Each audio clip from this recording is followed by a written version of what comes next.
Meghan Markle has taken a fresh swipe at the royal family. Riley Sullivan is a lifestyle reporter here at skynews.com.au and he's always across the latest celebrity headlines. Riley, great Netflix thought they were buying royalty, but what they got was a royal-sized disaster. Meghan Markle walked into her deal like she was the next Oprah. But instead of golden ratings, Netflix is now mopping up millions in losses.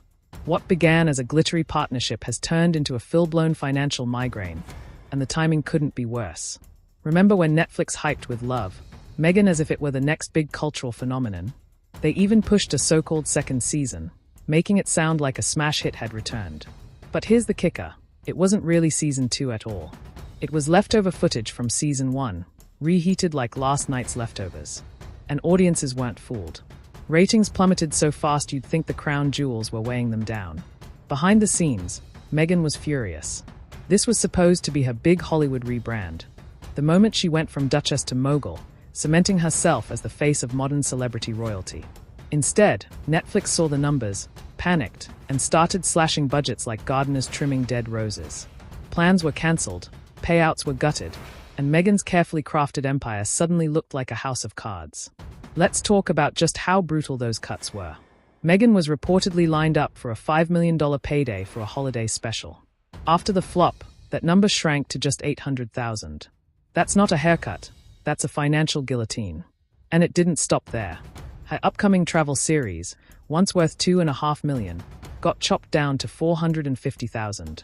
Nearly $5 million gone in the blink of an eye. Naturally, Meghan didn't take this quietly. Sources say she confronted Netflix co-CEO Ted Sarandos directly, accusing him of caving to boardroom pressure. The argument reportedly got so heated that Meghan left fuming. To make matters worse, the money stripped from her projects is being rerouted to fund shows like Stranger Things. Imagine thinking you're Netflix's crown jewel, only to realize your budget is now keeping teenagers in the upside down. That stings. Inside Netflix, patience with Meghan has all but evaporated. Executives once believed her brand would pull in millions of new viewers. Instead, they are staring at a staggering $25 million in wasted marketing, scrapped content, and footage that never even aired. For the board, Meghan has gone from asset to liability, fast. Even Ted Sarandos, her biggest supporter, couldn't shield her when the numbers tanked. The fallout has shaken Meghan's Hollywood dreams to the core. She'd been planning reality shows, social platforms, maybe even her own streaming-style content hub. But without those Netflix checks, every plan is on hold. Her legal team is reportedly exploring breach of contract claims, but insiders say Netflix built in performance clauses. Once the ratings collapsed, they had every right to slash her payouts. And here's where it gets even messier. Other studios are watching all of this unfold, and they don't like what they see. Executives whisper that Meghan has gained a reputation for being controlling, resistant to feedback, and difficult to work with. That might slide if the shows were hits, but when they flop, that kind of behavior just screams risk.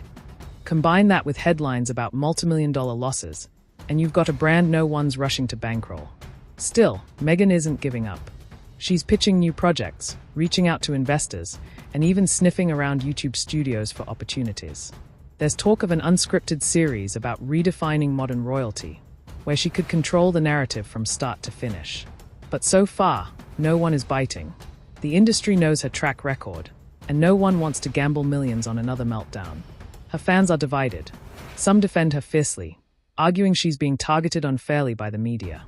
Others admit the constant PR storms, mixed messages, and dwindling output are exhausting. Even her most loyal supporters are starting to waver, and the online buzz that once surrounded her every move is fading. The question now isn't just whether Meghan Markle can bounce back. It's whether anyone in Hollywood still wants to take that gamble. Because for the first time since she left the royal family, Meghan's brand isn't just struggling, it's being quietly pushed out of the spotlight. Unless she pulls off a comeback worthy of a Netflix original, her reign as Hollywood royalty may be over before it ever truly began.